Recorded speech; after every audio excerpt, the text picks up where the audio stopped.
It's my privilege and pleasure to introduce our distinguished speaker today.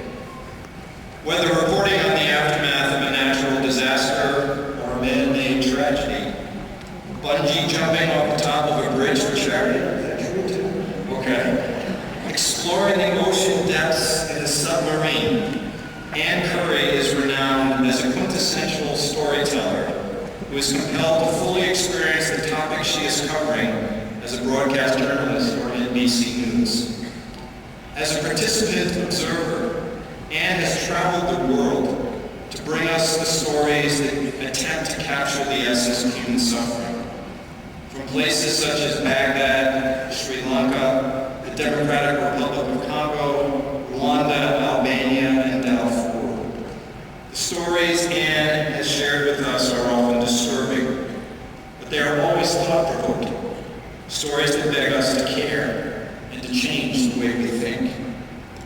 Beginning as an intern, Ann worked her way up through the ranks of television broadcasting. Well known at NBC News for anchoring 3 of the 4 major broadcasts, Ann has read the news on the Today Show since 1997, anchored Dateline NBC since 2005, and been the primary substitute on the nightly news since 2007. Since September 2007, Ann has also been one of the 3 anchors for today's third hour, and she is a substitute anchor for NBC Nightly News.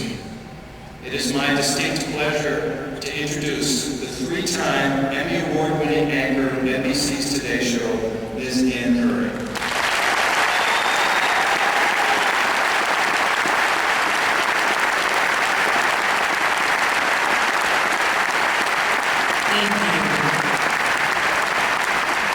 Thank you, Father Shanley, and all of you. It is such a privilege to today become a member of the PC Nation. And what makes me less nervous standing in front of all 15,000 of you today is knowing that by now you have been sufficiently anesthetized. It took a while watching 1,265 of you graduate here today. I am, if I may say so, very proud of all of you and your achievement, the work that got you here to this moment. And not to get all Carrie Bradshaw on you, but in your honor, I am actually wearing a rather spectacular black and white dress under this gown. My work here today is to offer you a glimpse of your road ahead. And now I must address this first question. I know many of you are fearful graduating in this tough economy, and you may be worried about finding jobs in your chosen fields. So perhaps it might be useful for me to reveal to you in front of your parents that after my college experience, my first job was as a cocktail waitress.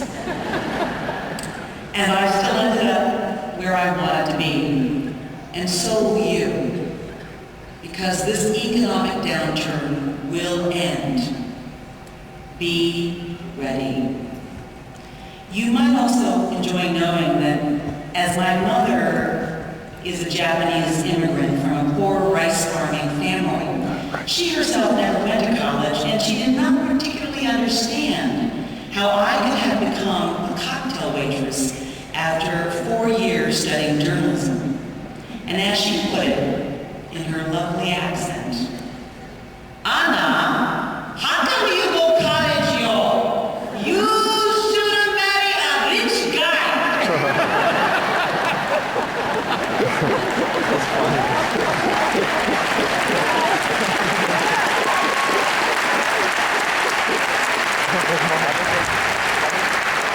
So, for any moments ahead that you may face of self-doubt, here is a short list of late bloomers to keep in mind.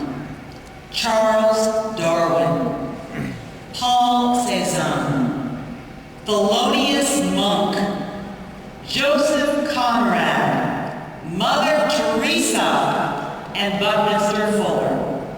So there. Eventually, my mother was proud of my choices. Though seeing me on television, she would often call and say something like, "Anna, your hair look a little bit funny, no sexy nothing. Look like a boy. Also, too much eyeliner.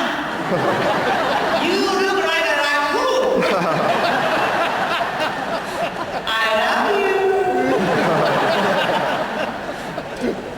Now, as a mother myself, I am worried about the particular burdens on your generation. Growing up not only with pressures from this economy, but also in a time of war, international terrorism, huge humanitarian crises, both man-made in Darfur and Congo, and also otherwise. To you I say this: it is only with adversity that we truly ever have a chance to achieve greatness.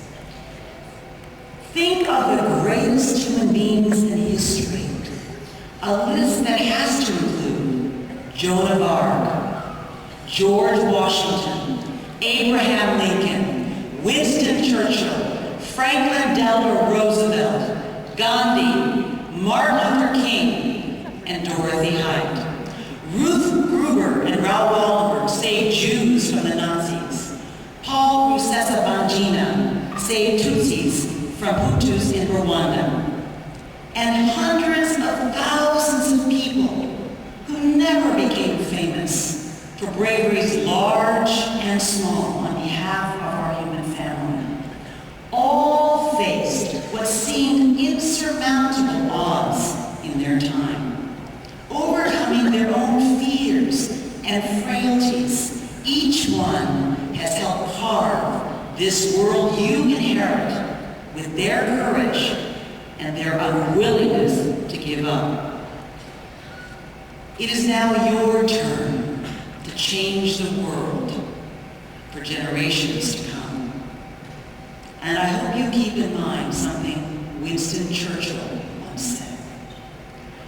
Never give in. Never give in. Never, never, never, never.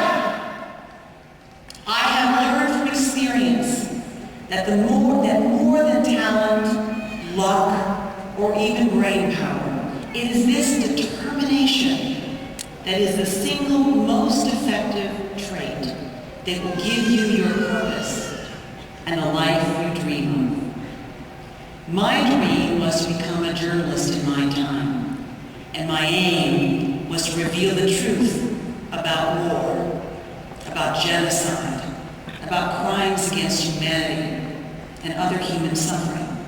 And this aim, this determination, has taken me to Congo, Darfur, Haiti, Pakistan, Afghanistan, Iraq, Syria, Lebanon, Israel, Iran, Jordan, Kuwait, Chad, Liberia, Sri Lanka, Ground Zero, New Orleans, Chile, Botswana, South Africa, Rwanda, and Kosovo. And in trying to report and do good in the reporting from all of these places, it has been, to my great surprise, that I have actually gained more than I could ever give. I think of beautiful Sifa in eastern Congo. Without warning us what we were about to see, a doctor led us, our newsteen, into a room where she lay shivering on an operating table. She was naked save for a thin blanket, and we could immediately tell that this was going to be a gynecological surgery. The doctor explained that she was the victim of the extreme violence, sexual violence that is still raging all across Congo, specifically in the eastern region, and that everything